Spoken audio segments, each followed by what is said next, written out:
네, 안녕하세요. 1월 20일 금요일 새벽 기도 시작하겠습니다. 기도드리겠습니다. 은혜로우신 우리 아버지 고맙고 감사합니다. 또 새해를 은혜 가운데 맞이하게 하시고 또 많이 춥지 않은 날씨로 우리들을 격려해 주신 것을 감사합니다. 이 좋은 때 특별히 연초에 이제 계획한 모든 것들, 결심한 모든 것들 하나하나 이루어감으로 말미암아 주님 앞에 영광 돌리는 우리의 삶이 되게 하여 주옵소서. 이제 우리가 성경을 이독을 하고 또 전도하고 또 기도를 하고 또 하루에 한 가지씩 선행을 하고 이러한 실천사항을 잘 이행함으로 많은 열매로 하나님께 영광 돌리는 우리들이 되게 하여 주옵소서. 이 시간도 주님 앞에 의탁하며 예수님의 이름으로 기도드리옵나이다. 아멘. 네, 찬송가 411장 부르겠습니다. 내 마음속에 411장입니다. 예전 찬송가는 473장입니다. 411장 내 마음속에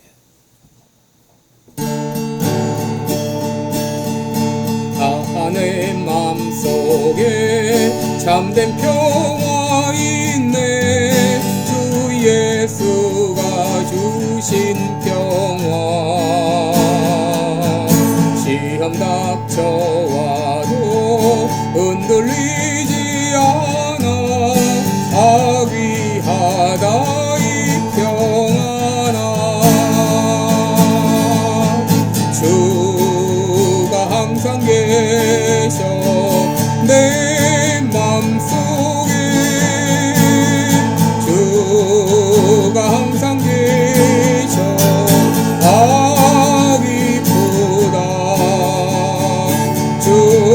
나의 맘에 계셔 위로하시네 어찌 내가 주 떠나 살까 이 귀한 평화 내가 받고 보니 내 슬픔이 사라지고 내 기쁨 넘쳐 주를 찬양하네 평화의 임금 예수 주가 항상 계셔 내 맘속에 주가 항상 계셔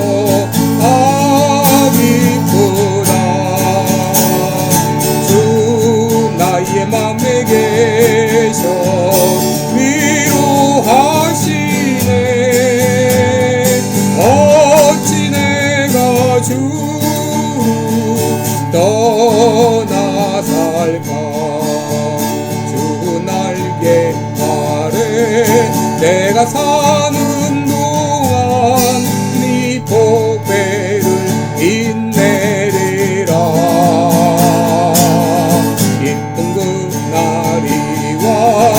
주를 떠나뵐 때 그 평화 영원하리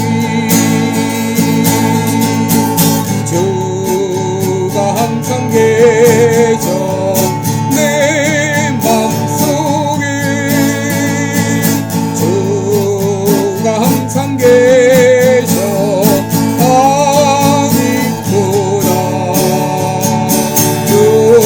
나의 맘에 계셔 위로하시네 어찌 내가 주를 떠나 살까. 아멘. 네, 우리 오늘은 고린도후서 11장 1절로 5절까지 보겠습니다. 고린도후서 11장 1절로 5절까지입니다.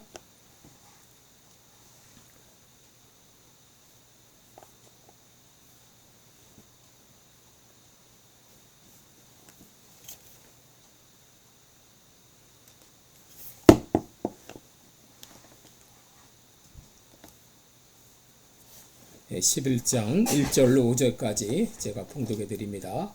원컨대 너희는 나의 좀 어리석은 것을 용납하라. 청컨대 나를 용납하라. 내가 하나님의 열심으로 너희를 위하여 열심 내노니 내가 너희를 정결한 처녀로 한 남편인 그리스도께 드리려고 중매함이로다. 뱀이 그 간계로 이와를 미혹해 한 것 같이 너희 마음이 그리스도를 향하는 진실함과 깨끗함에서 떠나 부패할까 두려워하노라. 만일 누가 가서 우리의 전파하지 아니한 다른 예수를 전파하거나 혹 너희의 받지 아니한 다른 영을 받게 하거나 혹 너희의 받지 아니한 다른 복음을 받게 할 때에는 너희가 잘 용납하는구나. 내가 지극히 큰 사도들보다 부족한 것이 조금도 없는 줄 생각하노라. 아멘. 5절까지 봉독했습니다. 우리 오늘은 이 복음을 위한 수고 이런 제목으로 함께 말씀을 나누겠습니다. 그동안 우리 고린도 후서를 계속 말씀을 상고했습니다만은 고린도 후서가 어떤 배경에서 어떻게 쓰여졌는지 여러분도 이해하시리라고 생각합니다. 사도 바울은 제2차 전도 여행 중에 고린도 교회를 설립했습니다. 한 1년 6개월 동안 이 고린도에 머물면서 열심히 전도해서 이 교회를 세운 것이죠.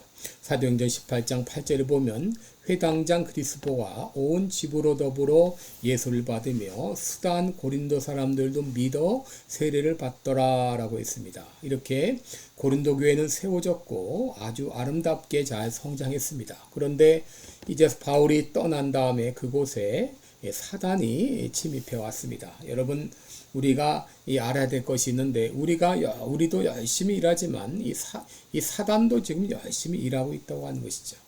여러분, 사단이 어떻게 일하고 있는가? 사단 특별히 이 공동체의 분열을 획책하기 위해서 이간질을 한다고 하는 것입니다. 때로는 이 광명한 천사로 가장을 해서 이제 사람들의 마음을 움직여서 교회를 분열시키는 것이죠. 여러분, 오늘날도 사단은 아주 열심히 활동을 하고 있는데 가정에 들어가서 가정을 파괴시키고 또 교회에 들어가서 교회를 분열시키고 더 나아가서 나라를 분열시키는 그러한 일을 하고 있는 것이죠. 여러분, 당시 고린도 교회 상황도 그런 경우였습니다. 그래서 바울은 고린도 교회에 편지를 보내서 이런 잘못된 것을 바로잡고자 한 것이죠. 오늘 본문 1절에 보시면 원컨대 너희는 나의 좀 어리석은 것을 용납하라. 청컨대 나를 용납하라. 이런 말과 함께 시작하고 있습니다. 여러분, 왜 사도 바울이 자신의 어리석음을 용납하라고 말하고 있습니까? 그것은 자기 자랑을 해야 되기 때문이죠.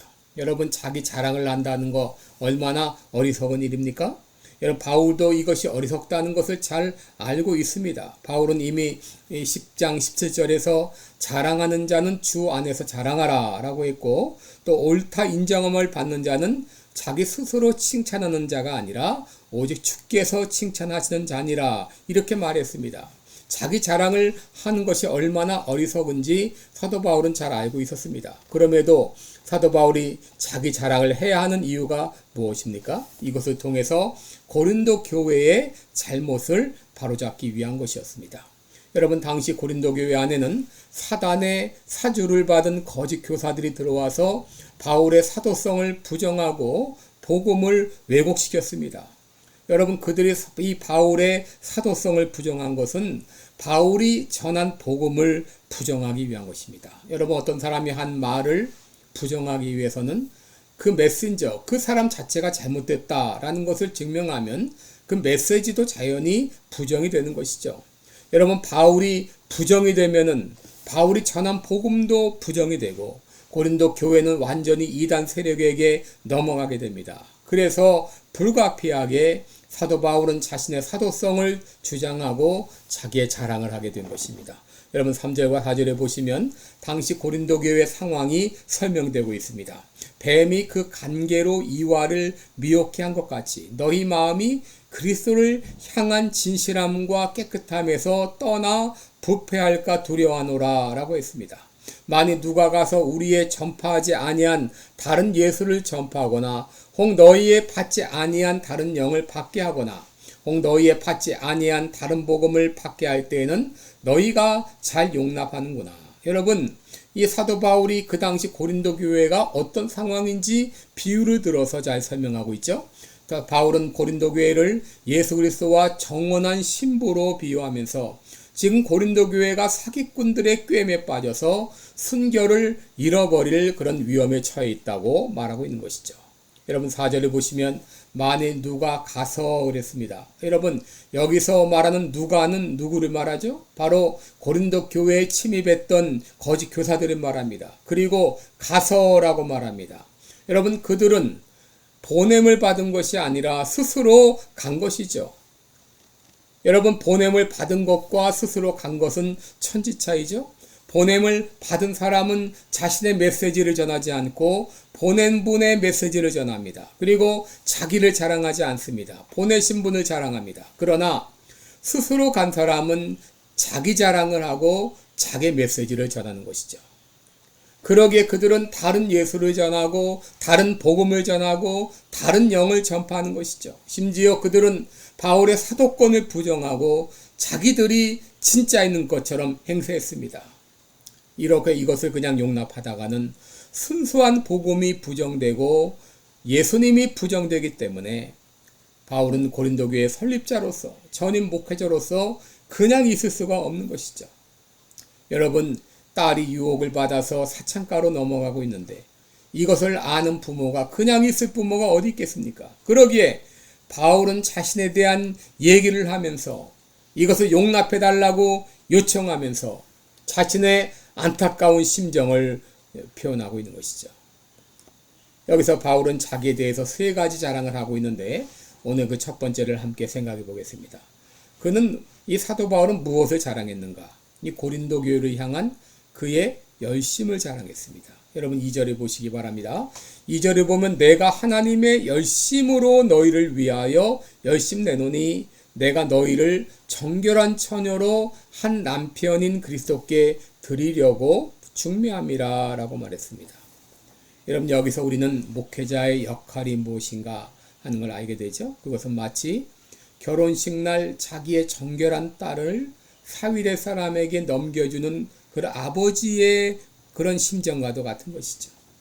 성도들을 정결하게 보호해서 신랑 되신 예수님께 넘겨주는 것, 이것이 바로 목회자의 역할입니다. 사도 바울은 고린도 교회 성도들이 신실하고 더럽혀지지 않은 처녀로 신랑 되신 예수님께 넘겨지기를 고대했습니다. 여러분 성경을 보면 종종 이스라엘을 하나님의 배우자로 이렇게 언급을 했습니다. 이사야 54장 5절에 보면 너를 지으신 자는 내 남편이라 이렇게 말했고 이사야 62장 5절에는 신랑이 신부를 기뻐함 같이 내 하나님이 너를 기뻐하시리라 라고 말했습니다. 예레미야 3장 14절에서는 배역한 자식들아 내게 돌아오라 나는 너희 남편이라 그랬습니다. 그러므로 이스라엘이 우상을 숭배하는 것을 영적 간음으로 묘사했습니다. 여러분 신약에서도 여러 곳에서 예수님과 우리와의 관계를 신랑 신부의 관계로 묘사했습니다. 마태복음 22장 1절 이하를 보면 천국 잔치를 혼인 잔치로 그렇게 비유했고 에베소서 5장 23절에는 이는 남편이 아내의 머리됨이 그리스도께서 교회의 머리됨과 같음이니 라고 말했습니다. 이렇게 그리스도와 교회와의 관계, 그리스도와 성도와의 관계를 신랑과 신부의 관계, 또 남편과 아내의 관계로 비유한 것이죠. 여러분 사도 바울은 자신이 고린도 교회를 위해서 수고하고 애쓴 것이 마치 정결한 신부를 신랑에게 인도하는 아버지와 같은 역할 혹은 중매인의 역할로 비유하고 있는 것이죠. 여러분 당시 고린도는 음행으로 악명 높은 그런 도시였어요. 그래서 대부분의 고린도 사람들은 부도덕한 생활에 젖어 있는 그런 상황입니다. 그 가운데 몇몇 사람이 교회에 들어와 신자가 됐지만 아직도 그들은 그 부도덕한 삶에서 벗어나지 못하고 있었습니다. 더구나 그들은 거짓 교사들의 유혹에 빠져서 잘못된 복음을 쫓고 있었습니다. 여러분 사도 바울은 사창가로 넘어가는 딸을 막는 심정으로 그들을 정결한 신부로 하나님 앞에 인도하려고 열심을 냈던 것이죠. 여러분 2절에 보게 되면 열심 낸다 이런 말이 나오죠. 열심을 낸다. 여러분 이 말은 다른 말로 말하면 질투한다 그런 말입니다. 여러분 영어 성경 보게 되면 I am jealous for you. 하나님은 우리를 향하여 질투하신다 이런 표현들이 나옵니다. 여러분, 하나님이 우리를 향하여 질투하신다고 하는 것은 우리를 향한 가장 강력한 사랑의 표현입니다. 우리를 너무너무 사랑하시기 때문에 하나님을 향한 우리의 관심이 조금도 다른 곳으로 가는 것을 허락지 않은 것이죠. 여러분, 예수 믿는다는 것은 바로 하나님의 소유가 되는 것이고 그리스도의 신부가 되는 것입니다. 그러기에 고린도전서 3장 16절에 너희가 하나님의 성령인 것과 하나님의 성령이 너희 안에 거하시는 것을 알지 못하느냐라고 말했어요. 또 고린도전서 16장 19절에는 너희 몸은 하나님께로부터 받은 바 너희 가운데 계신 성령의 전인 줄을 알지 못하느냐라고 말했습니다. 그러기에 고린도전서 3장 17절에서는 누구든지 하나님의 전을 더럽히면 하나님이 그 사람을 더럽히리라 라고 말했습니다. 여러분, 이 신부가 신랑에게만 소속이 되는 것처럼 우리는 예수 믿는 순간 신랑 되신 예수님께만 소속이 된다고 하는 것이죠. 그런데 예수님의 신부된 고린도 교회가 잘못된 복음을 쫓아갈 때 중매자인 바울, 아버지 같은 이 바울의 심정이 어떠했겠습니까? 그러기에 그들을 향한 질투가 생겼고 그들을 바른 길로 인도하고자 하는 이 불붙는 열정을 가지게 된 것이죠. 이런 바울의 마음이 3절에 잘 나와 있죠. 뱀이 그 간계로 이와를 미혹해 한 것 같이 너희 마음이 그리스도를 향하는 진실함과 깨끗함에서 떠나 부패할까 두려움이라 라고 말했어요. 사도 바울은 이 안타까운 마음에서 고린도 교회를 향해 열심을 가졌고 그리고 자신의 열심을 자랑하고 있는 것입니다. 여러분, 오늘 하나님께서는 우리를 향해서 돌아오라 라고 호소하고 있습니다. 우리가 잘못된 길로 갈 때, 죄악된 길에 머물러 있을 때 우리를 향하여 안타까이 부르짖습니다. 돌아오라. 오늘 우리들은 나를 바른 길로 인도하시고자 하는 하나님의 그 심정을 읽을 수 있어야 되겠습니다. 성령님의 음성을 들을 수 있어야 되겠습니다. 그리고 우리들을 바른 길로 인도하고자 애쓰는 목회자들의 수고를 기억하며 또 순종으로 응답해야 되겠습니다. 기도하겠습니다. 은혜로우신 우리 아버지, 우리들은 지금 멀리 떠나 있지 않습니까? 잘못된 길에 머물러 있지 않습니까? 오늘 돌아오라 외치시는 주의 음성을 듣게 하여 주옵소서. 죄악의 자리를 떠나라 라고 말하는 주의 음성을 듣게 하여 주옵소서. 주님은 안타까이 우리를 향하여 부르짖고 있습니다. 그 심정을 이해할 수 있게 하시고 이제 또 우리를 위해서 애쓰고 노력하는 목회자들의 그 귀한 수고를 기억하며 순종으로 응답하는 우리 모두들이 되게 하여 주옵소서. 예수님의 이름으로 기도드리옵나이다. 아멘. 네, 여러분, 오늘도 복된 하루 되시기 바랍니다. 고맙습니다.